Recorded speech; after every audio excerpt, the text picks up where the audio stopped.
Tinha algo diferente no ar em 2013. O Clube Atlético Mineiro era um gigante adormecido. Fundado em 1908, campeão brasileiro em 1971, dono de uma das torcidas mais apaixonadas do país, mas por décadas acumulando mais dor do que glórias. Vice-campeonatos dolorosos, rebaixamento em 2005, eliminações traumáticas. Um clube acostumado ao quase. O Galo era movido à resistência, mas em 2013 ele virou movido à fé. Fala galera, aqui se liga no Bate-Bola com Cadu. Tudo beleza com vocês? Espero que sim, porque hoje estamos aqui para mais um vídeo e como você viu aí mesmo, hein?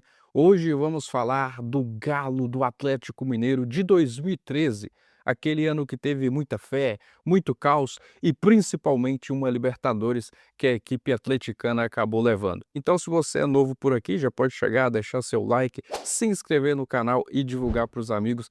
Esse é o primeiro vídeo de uma série de mini documentários de grandes times que marcaram épocas que eu vou trazer aqui para o canal. Então bora começar falando desse Atlético Mineiro aí que marcou época, o Atlético Mineiro de Ronaldinho Gaúcho e companhia.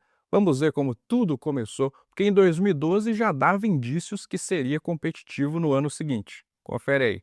Nada ali foi por acaso. Em 2012, o Atlético já dava sinais de que algo grande estava nascendo. Liderou boa parte do Brasileirão, jogava o futebol mais envolvente do país, mas o título no final acabou ficando com o Fluminense de Fred.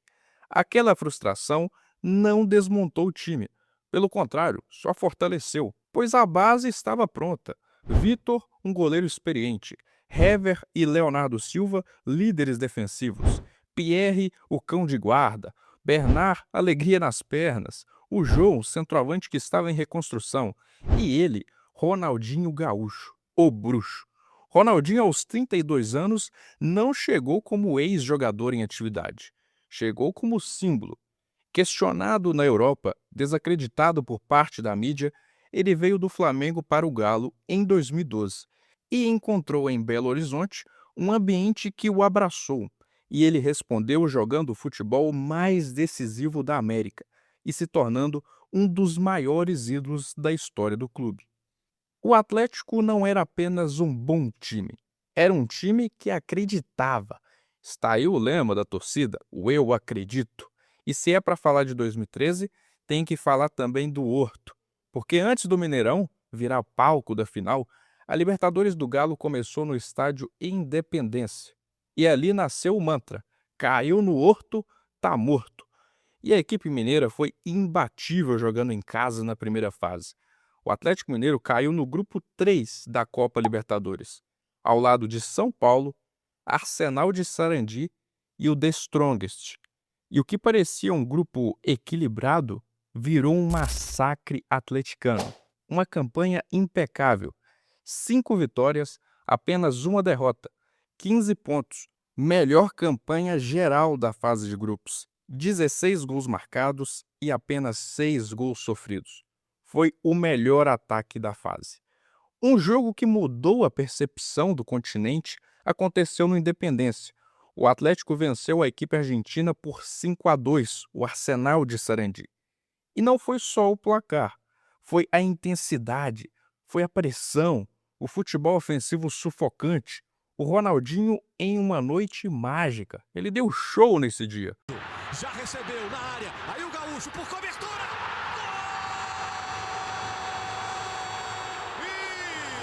Que golaço! O Bernard parecia até imparável. O Jô vivia a melhor fase da carreira. Ali o Brasil entendeu. O Galo não estava apenas participando, estava dando aulas, entretendo. A única derrota na primeira fase veio contra o São Paulo no Morumbi, perdendo por 2-0. Venceu todos os outros 5 jogos, inclusive o The Strongest na altitude de 3.600 metros, uma pressão absurda. Mas nem isso foi imparável para o time de Ronaldinho Gaúcho. Que roteiro intenso esse do Atlético, né? Bota intensidade nisso. Tá gostando do vídeo? Deixa aí o seu like, se inscreve no canal, porque é só o primeiro dessa série de mini documentários. Bom, então vamos ver como foi essa reta final dramática de campanha do Atlético Mineiro. E no mata-mata começou pesado. Nas oitavas, o adversário era o mesmo São Paulo da fase de grupos, um tricampeão continental, acostumado a esse tipo de ambiente. E no Morumbi, lotado. O Atlético não se intimidou. Venceu por 2-1 na casa do tricolor, com autoridade, como quem entende o tamanho do momento. Mas a volta no Independência foi mais que classificação, foi afirmação, simplesmente um 4-1 massacrante. O 4-1 não foi apenas um placar elástico, foi uma demonstração de força emocional e técnica. Bernard flutuava, Jô marcava com naturalidade, Ronaldinho controlava o ritmo como um maestro experiente que já sabia exatamente onde aquela história queria chegar. O agregado de 6-2 ecoou no continente. O Atlético Mineiro já não era mais uma surpresa na competição, era uma ameaça real aos adversários. Só que você sabe, né, que a Libertadores sempre cobra um preço. Nas quartas, contra o Tijuana, equipe mexicana, o roteiro mudou completamente. No México, o 2-2 foi resultado de time grande, competitivo, fora de casa. Pô, empatou o jogo no jogo de ida. 2-2 na casa dos adversários, tudo bem. Tudo parecia sob controle para o jogo da volta no Independência. Mas a Libertadores não gosta de controle, ainda mais em um time que ama flertar com o drama e o sofrimento como é o Atlético Mineiro. O jogo foi tenso, amarrado. O Atlético fez 1-0, porém sofreu empate, 1-1. Com esse resultado, o Galo estava se classificando pelo critério do gol fora de casa. O relógio então virou inimigo. E aos 47 minutos do segundo tempo, pênalti para o Tijuana. Ali o sonho parou, assim como o coração de quase todos os atleticanos. Riascos ajeita a bola. O estádio silencia. Se a bola entra nesse pênalti, o Galo está eliminado. Acabou o sonho. O time da melhor campanha da primeira fase, em busca da sua primeira Libertadores, ser eliminado em casa, justamente no último lance, por um pênalti cometido de forma boba até. Riascos parte para a bola e o resto é a história que você conhece. Autoriza o árbitro Patrício Poli. Riascos parte para a bola. Ele vai com o pé direito, bateu. Defendeu Vitor! Defendeu Vitor! Defendeu Vitor! Defendeu Vitor! Defendeu Vitor! Vitor defendeu com o pé. Virou um símbolo, pois não foi só uma defesa. Foi um divisor de águas. Foi o momento em que a campanha deixou de ser apenas técnica e virou também espiritual. Ali nasceu o São Vitor. Ali começou a sensação de que aquele time estava protegido por algo maior. Acabou! Estive para Minas. O Galo está classificado! Mas ainda tinha mais sofrimento guardado. Na semifinal, o adversário era o tradicional News Old Boys, time argentino, competitivo, frio, acostumado a jogar esse tipo de confronto. Em Rosário, vitória dos argentinos por 2-0. Um placar pesado. O Atlético até competiu, mas foi castigado. Pela primeira vez na competição, parecia sem resposta. A volta chegou no Independência. Foi uma das noites mais intensas da história do estádio. O Galo precisava de 2 gols apenas para sobreviver e levar para a prorrogação. A luz do estádio até acabou e depois ela retornou. O primeiro gol foi com o Bernard, na base da insistência. E o tempo passava, a tensão aumentava, a classificação escapava, até que aos 50 minutos do segundo tempo, Guilherme empurra para as redes. Pra lá de satisfeita, vai Guilherme, caprichou no chute! Gol! Guilherme! Gol do Atlético! 2-0. O estádio não comemorou não, ele explodiu. Era mais do que um gol, era a recusa em aceitar o fim. Prorrogação, nada resolvido.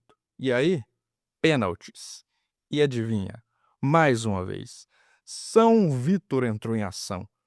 Vai, Vitor! Capricha, Vitor! Partiu, Max! Bateu, Vitor! Defendeu, Vitor! Defendeu, Vitor! O Atlético tá na final! O Atlético vai pra decisão da Libertadores! Defendeu, Vitor! Outra defesa decisiva, outra vez no limite, outra vez sobrevivendo quando parecia impossível. O lema "Eu acredito" ganhava ainda mais força. O que marcou aquelas oitavas, quartas e semifinal não foi apenas a qualidade do time. Foi o padrão que se repetia. O Atlético encostado no abismo e escolhendo não cair dali. Não foi uma campanha confortável. Muito pelo contrário, foi uma campanha construída na beira do colapso de tantas emoções. E então chegou a grande final. O grande sonho do atleticano.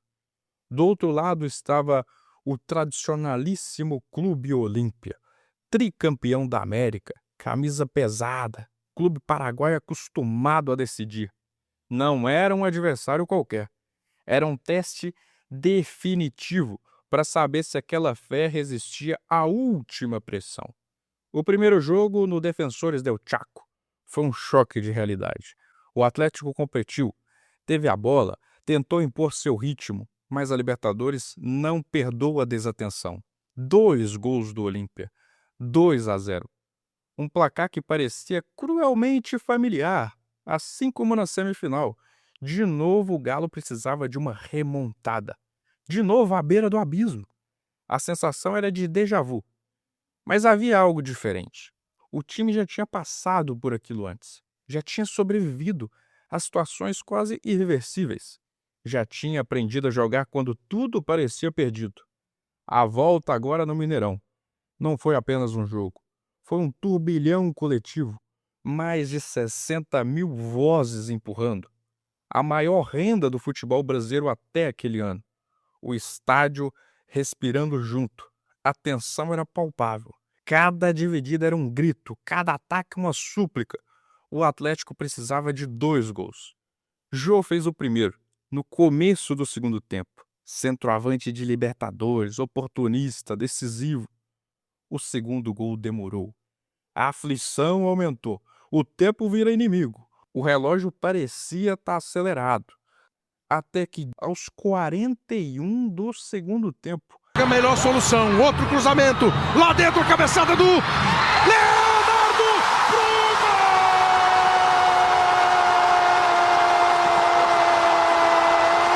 Leonardo Silva! Todo mundo acreditou! O Galo acreditou! Gol do Atlético! Leonardo Silva, o zagueirão, sobe mais alto que todo mundo e testa para o fundo da rede.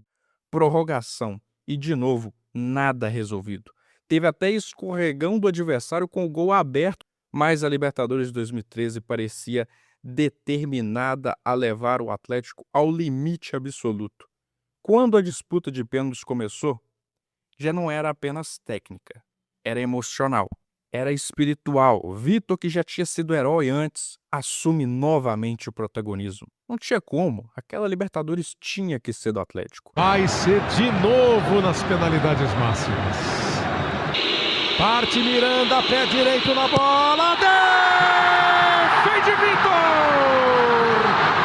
Com aquele mesmo pé esquerdo que ele pegou contra o Tijuana. Torcedor do Atlético.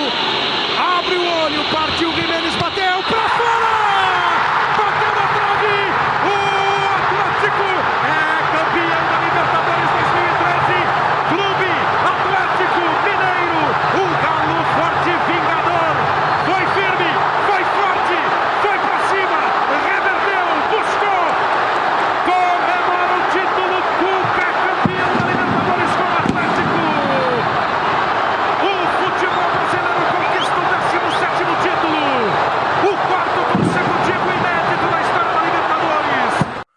Com defesa decisiva e bola na trave dos paraguaios, o tempo para no Mineirão.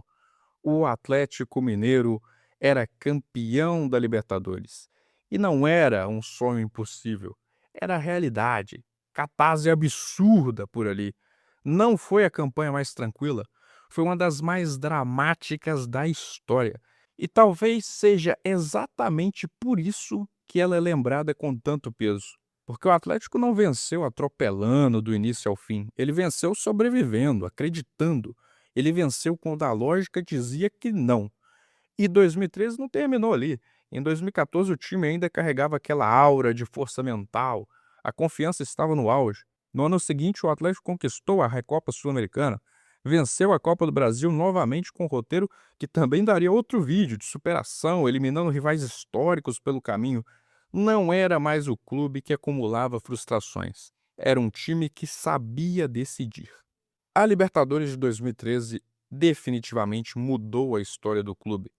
Mudou a forma como o continente enxergava o Galo e, principalmente, mudou a mentalidade interna. Depois de 2013, o Atlético nunca mais entrou em campo como coadjuvante da própria história.